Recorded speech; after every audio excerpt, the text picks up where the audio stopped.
అస్మద్గురుభ్యో నమః. శ్రీమద్ భగవద్గీత 2వ అధ్యాయం సాంఖ్యయోగం. ఈ అధ్యాయంలో విషాదంతో కన్నీటితో యుద్ధం మానేసిన అర్జునుడి దోషాలను గుర్తించి జగద్గురువైన శ్రీకృష్ణ పరమాత్మ ఎలా సరిదిద్దాడో చూస్తాము. సంజయుడు ధృతరాష్ట్రునితో చెబుతున్నాడు. స్వజనం మీద అత్యంత దయతో, బాధతో, కన్నీటితో, విషాదంతో ఉన్న అర్జునుడితో మధుసూదనుడు తెలియజేస్తున్నాడు. మధువునే రాక్షసుని సంహరించిన వాడు మధుసూదనుడు, అంటే రాక్షసులను సంహరింప పూనుకున్నాడు అని తెలియజేస్తున్నాడు.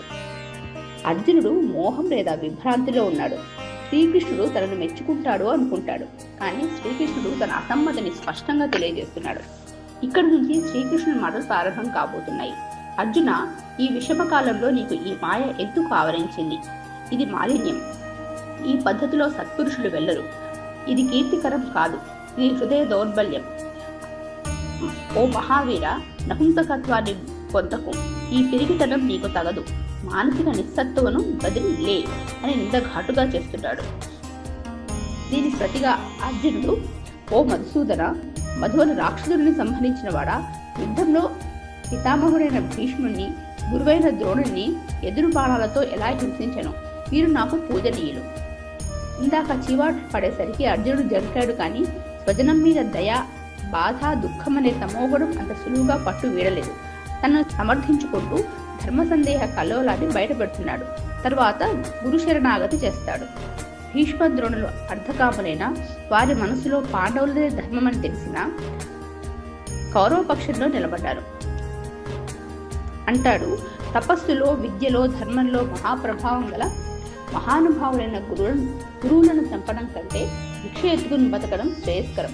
ఎందుకంటే ఆ సంపదలు, కోరికలు, సుఖభోగాలు అన్నీ నెత్తుటితో తడిసినవే. భిక్ష, యుద్ధము రెండింటిలో మాకు ఏం అధిక శ్రేయస్కరమో తెలియకున్నాను. ఎవరిని చంపి జీవించాలని కోరుకోమో అటువంటి ధార్తరాష్ట్రులు ఎదురుగా నిలబడి ఉన్నారు. దీనత్వం అనే దోషంతో ధర్మ విషయంలో అయోమయంలో ఉన్న నేను నిన్ను అడుగుతున్నాను.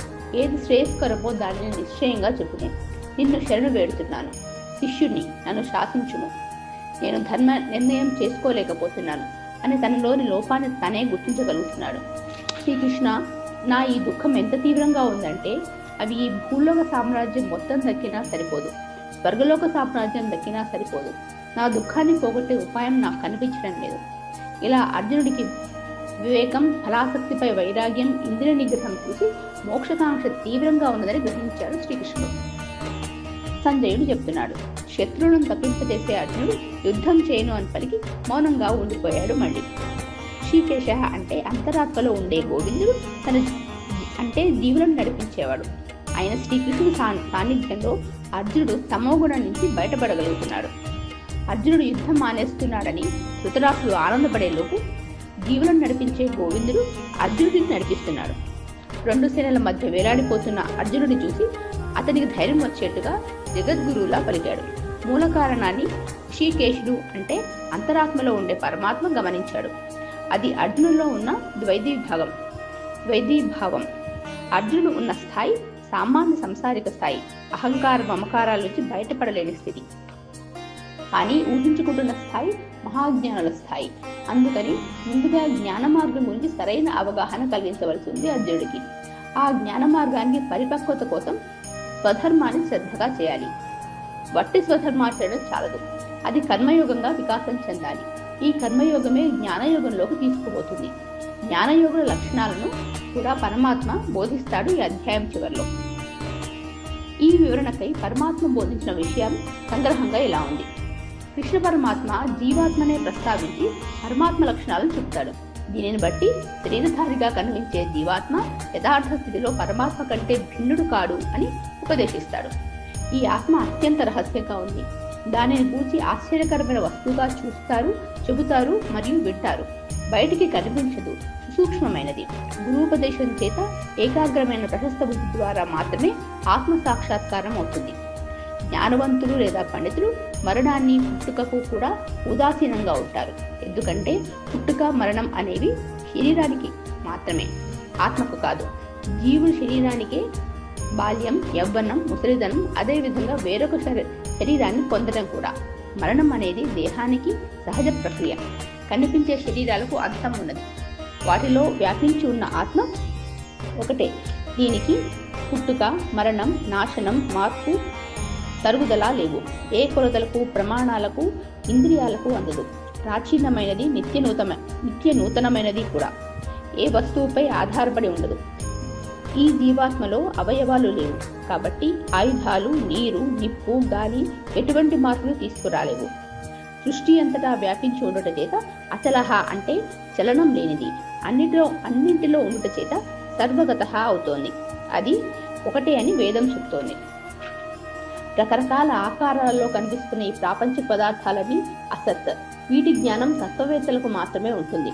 సర్వవ్యాపి అయిన పరమాత్మ జీవాత్మగా శరీరబద్ధుడు అయ్యేసరికి జీవుడు అజ్ఞానంలో పడి కొన్ని పనులకు నేనే కర్తను అనే భ్రాంతిలో ఉంటున్నాడు. ఇది యథార్థం కాదు. అశాశ్వతాలైనవి ప్రాపంచిక విషయాలు. వాటితో ఇంద్రియ సంపర్కం ద్వారా అశాశ్వతమైన సుఖాలు, దుఃఖాలు కలుగుతాయి. వాటిని ఓర్చుకుంటే ఆ సుఖ దుఃఖాలు దాటిపోతారు. పుట్టిన వాడికి మరణం తప్పదు, మరణించిన వాడికి పుట్టుక తప్పదు. తప్పించుకోవటానికి వీలు కానట్టి ఈ విషయానికి దుఃఖించడం తగదు. ఈ జీవులన్నీ పుట్టుకకు ముందు, మరణం తర్వాత కనిపించవు. ఈ పుట్టుక, మరణం మధ్యలోనే కనిపిస్తాయి. అలాంటి వాటి విషయంలో దుఃఖించడం దేనికి? ఈ విషయాలు తెలిసిన వాడు ఎవరిని చంపుతాడు, చంపిస్తాడు, ఏ విధంగా చంపిస్తాడు? పాత వస్త్రాలను వదిలి కొత్త వస్త్రాలు ధరించినట్లు కర్మక్షయం చేత దుర్బల శరీరాన్ని వదిలి కొత్త శరీరాన్ని పొందుతారు. ఇలా అనేక సార్లు జరుగుతుంది. దేహధారి మాత్రం మారడు. పరమాత్మ నిర్వికారంగా అంటే తను స్వయంగా చేయకపోయినా తన అధీనంలో ఉండే సృష్టి స్థితి లయాది క్రియలు జరిగిపోయినట్లుగా జీవాత్మ ఆత్మజ్ఞాని అయినప్పుడు జరగాల్సిన పనులన్నీ జరిగిపోతూ ఉంటాయి. ఇంతవరకు జ్ఞాన మార్గం గురించి అవగాహన కల్పించిన భగవానుడు స్వధర్మానుష్ఠానం మీద ఉండవలసిన అంకిత భావం గురించి చెప్పబోతున్నాడు. అర్జున, నీ జన్మసిద్ధమైన స్వధర్మం ధర్మ పరిరక్షణ, ప్రజా సంరక్షణ కోసం యుద్ధం చేయడం. దీనికంటే శ్రేయస్సాధనం క్షత్రియుడికి మరొకటి లేదు. అతడు చేసే ఇతర సాధనల కంటే ఆత్మబలిదానానికి సిద్ధపడి ధర్మసమ్మతమైన యుద్ధం అత్యధిక శ్రేయస్కరం. ధర్మసమ్మతమైన యుద్ధం అనటం వల్ల స్వార్థపూరిత హింసను వ్యతిరేకిస్తున్నాడని గ్రహించాలి. ఈ యుద్ధం స్వర్గద్వారం వంటిది. యోగసిద్ధులైన యతీశ్వరుల వలె ఈ ధర్మయుద్ధంలో మరణించినా లేదా మరణానికి సిద్ధపడిన క్షత్రియుడికి శాశ్వత మోక్షానికి అర్హత కలుగుతుంది.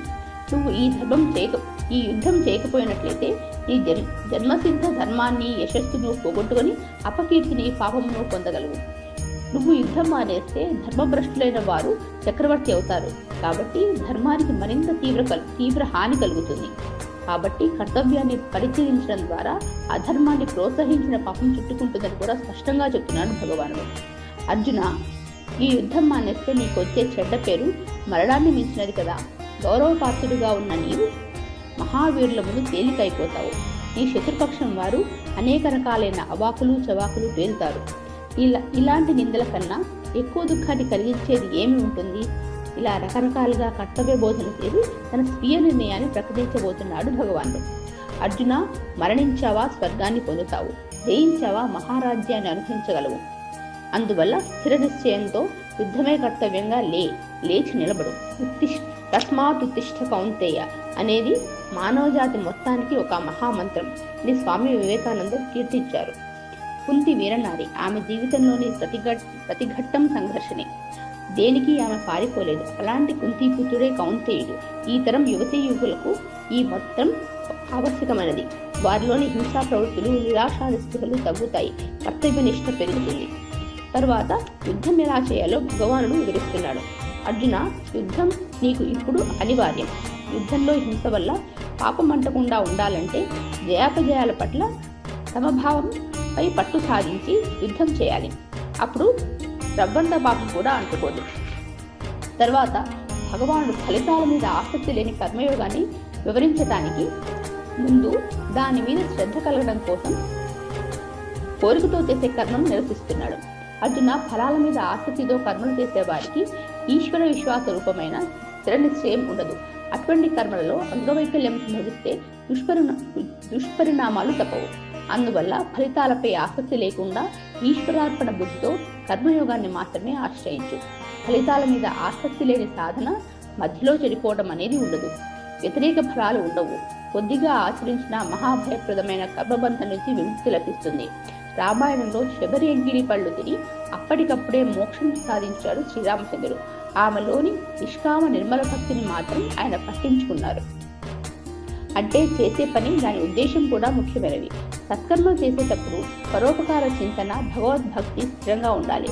కాబట్టి కోరికలు వదిలిపెట్టి లాభ నష్టాలు, జయాపజయాల పట్ల నిశ్చయంగా ధైర్యంగా ఉండు. అర్జున, నీకు కర్మ మార్గంలో మాత్రమే అర్హత ఉన్నది. వాటి ఫలితాల మీద ఆసక్తి ఉండరాదు. అది పాపపుణ్యాలకు, పునర్జన్మకు దారితీస్తాయి. కర్మయోగానికి ఇవే ప్రధాన సూత్రాలు. ఇది సాధిస్తే మామూలు వారు సాధించలేని మహావిజయాలు, నిత్య తృప్తి, సమబుద్ధిని సొంతమవుతాయి. ప్రారంభించిన పని సఫలమైన, విఫలమైన సమంగా ఉండటమే నిజమైన యోగం. అర్జున, యుద్ధం యోగస్థితిలో చెయ్యి. జ్ఞానయోగంలోకి ప్రవేశించే అర్హత లభిస్తుంది. ఈశ్వర ప్రీతి లభిస్తుంది. ఈశ్వర ప్రీతి సిద్ధి విషయంలో కూడా సమత్వ బుద్ధి తొలగరాదు. స్వార్థపూరిత ఫలం కోసం పనిచేసేవారు దీనులు. బుద్ధి యోగాన్ని శరణు పొందు. దాని ద్వారా లభించే పరమాత్మ గురించిన జ్ఞానాన్ని కూడా శరణు పొందు. నిర్భయ స్థితి ఏర్పడుతుంది. ప్రతి మానవుడు తన బుద్ధిని తానే స్వార్థభాగాన్ని తొలగించుకుంటూ సత్వగుణమయం చేసుకొని సంస్కరించుకోవాలి. తరువాత దానిని శరణు పొందాలి. అప్పుడు దోషస్పర్శ లేని సూచనలు అందుతాయి. అది చెప్పినట్టు నడవడం నేర్చుకోవాలి అనే ఒక సూత్రాన్ని భగవాన్ ఉపదేశిస్తున్నాడు. తెలివిగల జ్ఞానులు సమత్వ బుద్ధి రూపమైన కర్మయోగంతో కూడిన వారే ఫలమును వదిలిపెట్టి పాపపుణ్యాలను ఈ జన్మలోనే విడిచి జన్మబంధం నుండి విడిపడి మోక్షాన్ని నిశ్చయంగా పొందుతున్నారు. కర్మయోగం అంటే తేలిక భాషలో నిస్వార్థ కర్మను భగవత్ప్రీతి కోసం చేయడం. ఇదే భగవాను చెప్పిన సూత్రం. దీనిని ఒక గృహిణి, చిరుద్యోగి నుంచి మహారాజు దాకా ఆచరించవచ్చు. ఎవరి పనులు వారివే, ఫలితం మాత్రం ఒకటే. కర్మయోగానుష్ఠానం ద్వారా పరమాత్మను గుర్తుపట్టనీయకుండా చేసే అజ్ఞానం తగ్గుతూ వస్తుంది. తర్వాత వైరాగ్యం వస్తుంది. జ్ఞానసిద్ధికి ఇదే మొదటి మెట్టు. నీ ఆలోచన పరంపర పరమేశ్వరుని లేదా ఆత్మస్వరూపంపై నిలబడి ఉన్నప్పుడు జ్ఞానయోగాన్ని పొందగలవు. దీనినే నిర్వికల్ప సమాధి అంటారు. అర్జును పరమాత్మను అడుగుతాడు, ఆత్మజ్ఞాన సమాధిలో ఉన్న యోగిని గుర్తుపట్టడం ఎలా? అతడు ప్రతిస్పందే తీరు ఎలా ఉంటుంది? ఎట్లా మాట్లాడతాడు? ఎలా కూర్చుంటాడు? భగవాన్ ఇలా సమాధానం చెప్తాడు. అర్జున, ఎవరైతే మనసులోని కోరికలన్నింటినీ విడిచిపెట్టి తన ఆత్మయందే ఆత్మచైతన్య తృప్తిగా ఉంటాడో అతడే స్థితప్రజ్ఞుడు. ఇలాంటి స్థితిలో అతడే భగవత్ స్వరూపమే అయిపోతాడు. అతడు దుఃఖాల్లో, కష్టాల్లో క్షోభ చెందడు. ఆసక్తి, భయం, కోపం ఉండవు. పరమాత్మను మననం చేస్తూ ఉంటాడు. కష్టసుఖాలు తెలుస్తూ ఉంటాయి, కానీ ద్వేషించిపోవాలనుకోడు. పరమాత్మ మీద దృష్టితో కూడిన సహన శక్తి మాత్రమే స్థితప్రజ్ఞత. అన్ని ఇంద్రియాలను ఏకకాలంలో ఉపసంహరించుకోగలవాడే స్థితప్రజ్ఞుడు. భగవానుడు ఇంద్రియ నిగ్రహం యొక్క ప్రాధాన్యాన్ని నొక్కి వక్కాణించాడు. ఇంద్రియ జయం విషయంలో విశ్వామిత్ర మహర్షి అగచాట్లు రామాయణంలో చూశాము.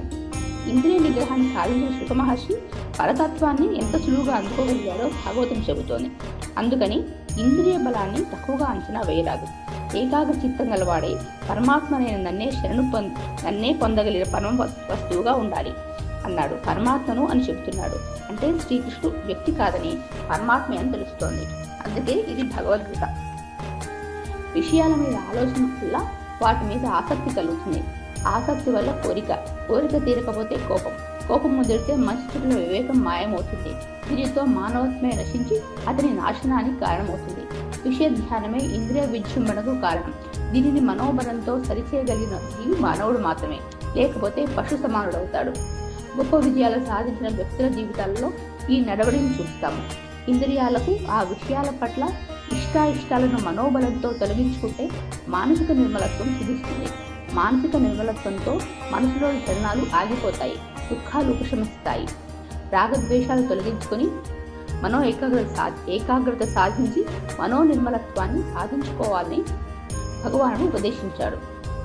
దుఃఖస్పర్శ లేని శాశ్వతానందం కలగాలంటే ఇంద్రియ ప్రవృత్తిని, అంటే విషయాల వెనుక పరిగెత్తే ఇంద్రియాలను వెనక్కు తిప్పాలి. అప్పుడు మనసు ఏకాగ్రమైపోతుంది. ఈ ప్రయత్నంలో ఎక్కడో పొరపాటు జరిగితే ఇంద్రియంపై పట్టు జారిపోయి ఫలితం లేదా సాధన మొత్తాన్ని చెడగొడుతుంది. కనుక సాధకుడు ప్రతి ఇంద్రియం విషయంలో వివేక బలం ద్వారా నిత్య జాగరూకుడై ఉండాలి అని భగవానుడు హెచ్చరిక చేస్తున్నాడు. సర్వేంద్రియాలు అన్ని విషయాల నుంచి వెనక్కి మళ్లింపబడతాయో అటువంటి ముని స్థితప్రజ్ఞుడు అవుతాడు. సామాన్య మానవులందరికీ పరమాత్మ తత్వము రాత్రిలో చీకటిలాగా కనపడదు.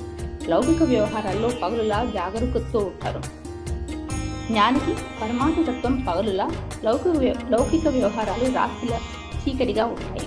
వానాకాలంలో నదులు పొంగినా, ఎండాకాలంలో బావులు ఎండిపోయినా సముద్రంలో ఏ మార్పు రాదు. అలాగే స్థితప్రజ్ఞను సాధించిన జ్ఞాని నిశ్చలత్వం ఏ విషయానికి చెరగదు. అలాంటి వారే మోక్షాన్ని అందుకోగలరు. అర్జున, ఇప్పుడు నేను ఉపదేశించిన పరబ్రహ్మ స్వరూపం ఒకసారి అందితే మళ్ళీ తిరిగి అజ్ఞానంలో పడ్డు. ఆ స్థితి ముసలితనంలో లేదా మరణానికి కొంత ముందు అందుకున్న బ్రహ్మానందం లభించి తీరుతుంది. బాల్యంలో అందుకున్న వారి ఆనంద స్థితి వేరే చెప్పాలా? సమాప్తం. సర్వం సద్గురు జనార్దనార్పణమస్తు. బ్రహ్మ విద్యను బోధించినట్టిదియు, యోగశాస్త్రమైనట్టిదియు, ఉపనిషత్తుల సారాంశమైనట్టిదియు అవు గీతాశాస్త్రమునందు శ్రీకృష్ణుడు అర్జునుకు ఉపదేశించిన సాంఖ్యయోగము అనే 2వ అధ్యాయము.